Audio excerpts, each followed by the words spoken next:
So, when you think psychologist, what comes to mind? For a lot of us, it's probably someone in a white lab coat, right? And sure, that happens. But some of the most fascinating and important research actually happens far, far away from any lab, out on the street, in the real world where things get messy. So, let's dive into how they really do it. Yeah, right off the bat, let's just bust that myth. Look, labs are fantastic for controlling every little detail, but think about the biggest questions we have about people: how we act in a crisis, how new policies actually affect a community, or just why some people are more organized than others. You just can't study that stuff by pulling people into some sterile, fake environment. Now, to really get why psychologists sometimes have to leave the lab, we first have to understand why the lab is so powerful in the first place. And to do that, we need to talk about what's called the true experiment. This is, without a doubt, the gold standard in research. It's the absolute best tool we have for figuring out what causes what. The magic word here is control. A true experiment is all about the researcher being the puppet master. They create a situation where they have almost total command. They carefully change just one thing, hold everything else perfectly still, and then watch to see what happens. That level of precision is exactly what makes the results so powerful. And it really all comes down to these three pillars. First, you change or manipulate what you think is the cause. That's your independent variable. Third, you measure the effect, the dependent variable. But the real secret sauce, the thing that makes it all work, is that middle pillar, control. And a huge piece of that is randomly allocating people to different groups. This makes sure the groups are like carbon copies of each other before the experiment even begins. And that, right there, leads us to the big question. Because, in the real world, you can't randomly assign someone to be wealthy or to grow up in a certain neighborhood. You can't randomly assign people to experience a hurricane. Life just doesn't work that way. So, what do you do when you can't run a perfect, true experiment? Well, you step outside the lab and into the world of the quasi-experiment. The name kind of gives it away, right? Quasi just means almost or sort of. So it's a research design that tries its absolute best to be a true experiment, but it has to deal with real-world limitations. Now, I want to be super clear here. This is not sloppy science, not at all. A quasi-experiment is still a really carefully thought-out study. The researchers know exactly what they can't control, and they design the study to work around that. The piece that's usually missing is either that random assignment we talked about or complete control over the cause they're studying. Okay, this comparison lays it all out plain and simple. In a true experiment, because you randomly assigned everyone, you can be pretty darn sure that your manipulation caused the result. But in a quasi-experiment, you're often stuck using groups that already exist, like 2 different classrooms or 2 different office buildings. And that means you're always left wondering, were these groups different to begin with? And this example just nails the problem. Let's say you want to see if a super stressful assembly line causes more mistakes. In a perfect world, you'd randomly assign workers to the high stress or low stress line.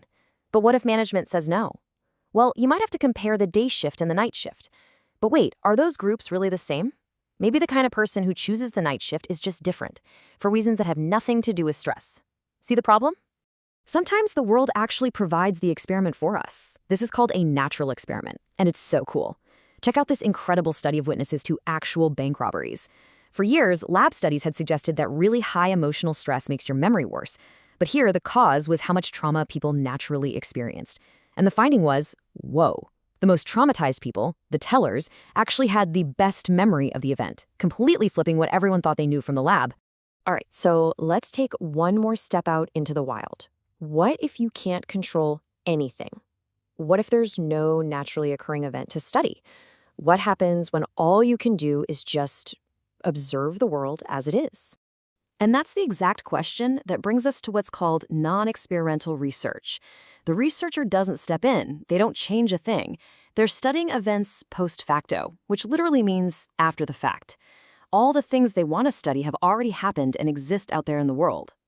So what this means is the researcher isn't setting anything up. They're more like a detective, carefully analyzing a scene that's already played out. They're looking for relationships or differences between things that are already there, without poking or prodding at all. And this is a really big deal. Did you catch the change in what we're trying to do here?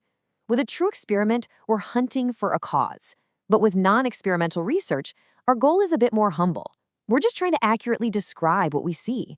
We're not trying to prove that A causes B. We're just saying, hey, look, A and B seem to show up together a lot. A classic example of this is a group differences study. Researchers might compare men and women, or introverts and extroverts. For instance, a common finding in these studies is that, on average, women tend to rate their own IQ lower than men do. Now, this is a super interesting finding, right? But, and this is a huge but, this type of study can't tell us why. Is it societal pressure? Is it confidence? It could be a dozen different things. All this method tells us is that the difference exists. Okay, so we've been on a bit of a journey here, right? We've gone from the super controlled lab experiment to the almost experiment, all the way to just observing the world. And it all boils down to one of the most important ideas in all of research, this constant tug of war between control and realism. This table just lays it out so perfectly. In the lab, you have incredible control. That's called internal validity. You're really sure your one variable caused the effect. The downside? It can be artificial. Out in the field, you get tons of realism. That's external validity. Your findings probably apply to the real world. The trade-off is that you lose control, and all sorts of other factors could be muddying the waters.